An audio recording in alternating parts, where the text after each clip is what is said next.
Okay, I got this third row done. That's a third row. Man, what a difference. Like, look at all this garbage looking area up here. Look how nice those look. Oh, so good. So a few things I've learned is that if I'm putting these tiles on in the sun and the wind, it takes me like an hour per tile because I have to get these things on to protect them from the sun. I have to keep dumping water on there to keep them wet.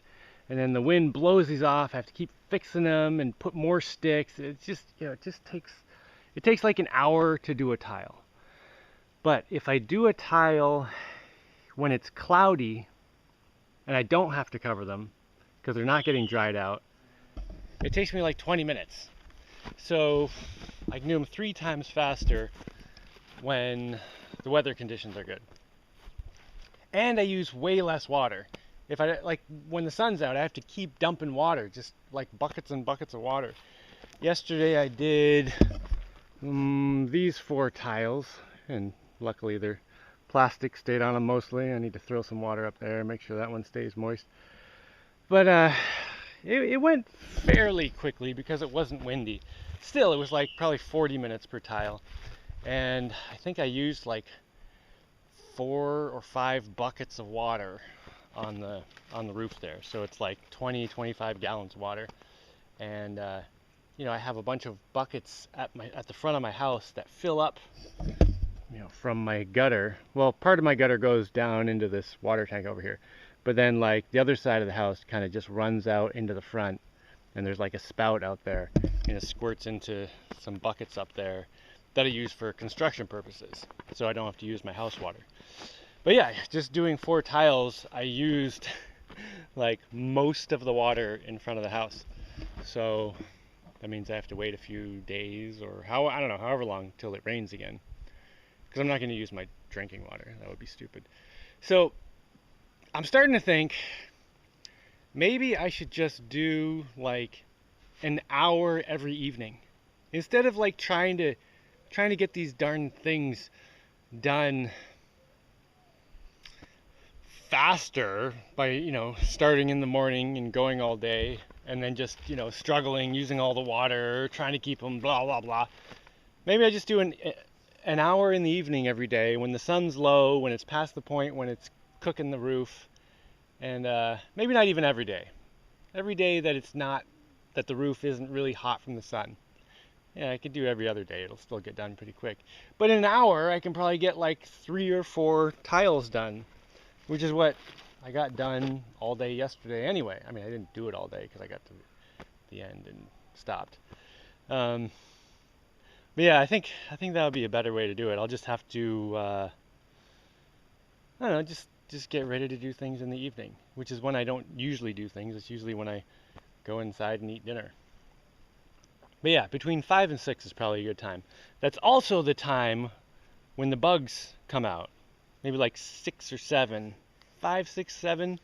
There's like these little mosquito things that come out that are horrible, which is why I'm usually not out working at that time. Like 5 o'clock is a good time to pack it in. So I'll just have to make a little fire, get a bit of smoke to keep them away, and it's fine. Well, what else is going on here? I don't know. I'm really happy with these. Oh, the other thing is, a lot of them have little cracks from drying too fast. Actually, I shouldn't even say a lot of them. Maybe like 10 or 15% of them.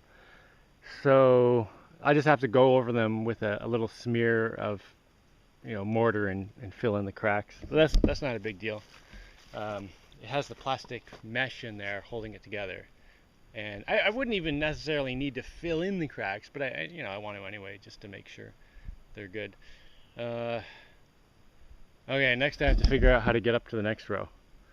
Hey, come on, adjust to the light. Yeah, so standing on here, I can reach up to there, but I definitely can't reach up to there, so I'll have to make, I don't know, maybe I'll just make an extension on top of this and bolt it in really good. And I clamp this to the bottom here, so just, I don't know, I'll have to do something safe. I do have my safety line up here, this orange, wait, where is it? Yeah, this orange rope that I hold on to or wrap around my arm or put the loop through my arm, you know, in case I slip. But yeah, I'll just have to figure out what'll be safe. Anyway, that's how this is going. You know, it's going kind of slow, but it's going really well. And slow because I don't work on it every day. Because of weather and running out of water and stuff. But I am very happy with the results. Looks really good. And it's already taken out a whole bunch of little leaks around the edge of the building. I'm also going to make smaller tiles on the next row, so I should go up there and measure what size those should be, because that will define how high I need to reach. And if I might be able to reach 2 tiles from one spot, which would save me a bit of moving my step. I also thought of another silly thing that, hold on. So I've got my bottom of my roof here, and you know, whatever. So the bottom row is like,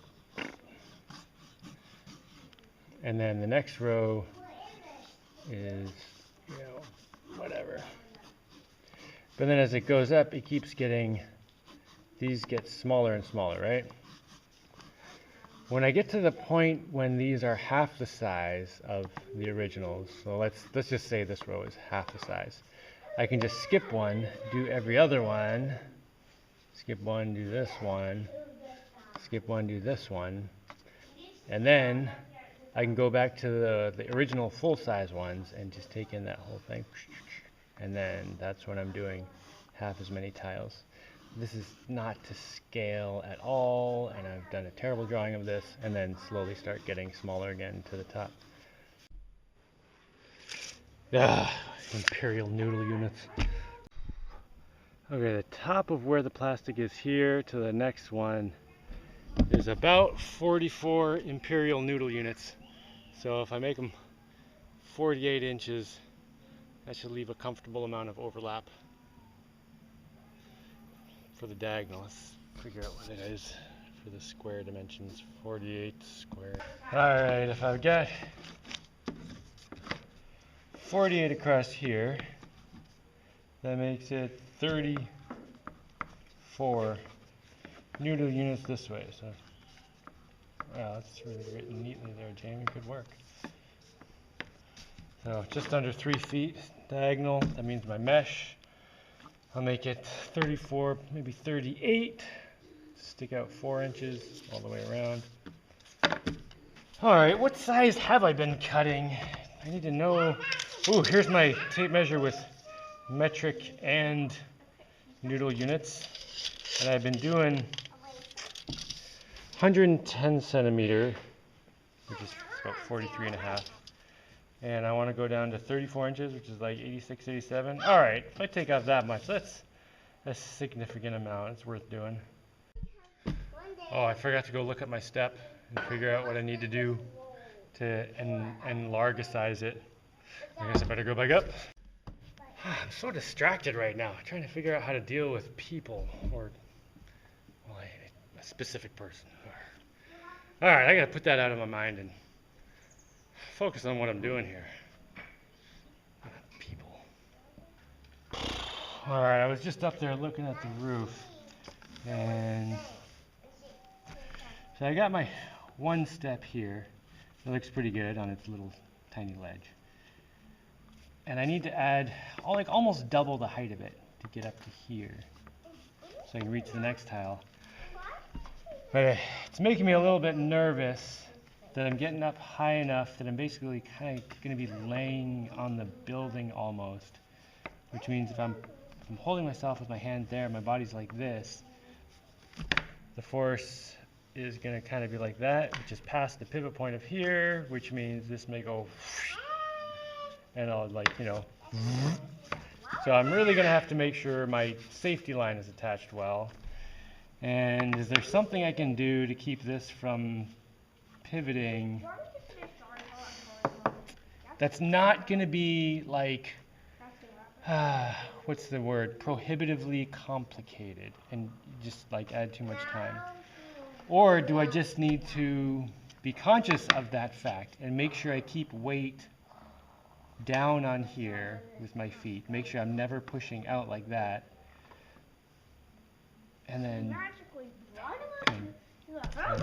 I'm gonna have to think about this safety situation. All right, I think what I need to do is just build this extension, and I want to be able to stand here or there, because I'm going to want to stand here to do the top half of the tile, and then I'll come down here to do the bottom half.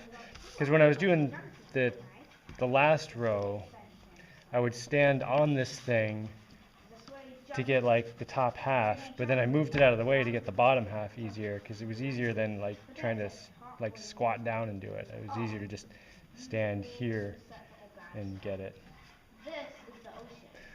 So, all right. You know what, I just go build this, bolt it on here really good so it can't pivot here. It's all one solid thing. And then I guess just get up on it with my safety line securely attached to me, holding on to it really well, and just see how it feels.